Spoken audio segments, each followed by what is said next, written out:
Wow, what a day!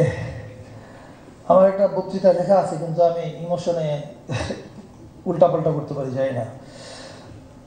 21শে পদক প্রদান অনুষ্ঠানের প্রধান অতিথি মাননীয় প্রধান উপদেষ্টা ডক্টর মোহাম্মদ ইউনূস, উপদেষ্টা পরিষদের সম্মানিত সদস্যবৃন্দ, পুরস্কারপ্রাপ্ত কবি, শিল্পী ও সাহিত্যিকবৃন্দ এবং উপস্থিত সুধীগণ, আমার আন্তরিক শুভেচ্ছা গ্রহণ করুন।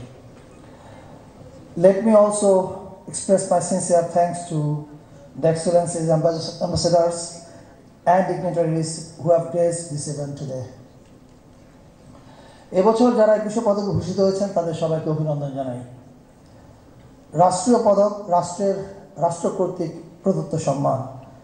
এই সম্মান প্রদানের মাধ্যমে রাষ্ট্র পরিচালনার দায়িত্বে যারা থাকেন তারা দেশের গুণী মানুষদের প্রতি কৃতজ্ঞতা জানিয়ে বলেন, আপনার অসামান্য কাজের জন্য জাতি আপনার কাছে কৃতজ্ঞ।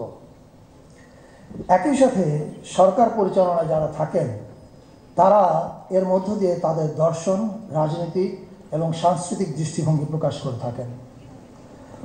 আমরা 21শে পদক 2025 প্রদানের মাধ্যমে বর্তমান অন্তর্বর্তী সরকারের রাজনৈতিক এবং সাংস্কৃতিক দর্শন প্রকাশ করতে চেয়েছি। এবারে 21শে পদকের আপনারা প্রশংসা করেছেন, আমরা বিনীতভাবে এটা গ্রহণ করছি।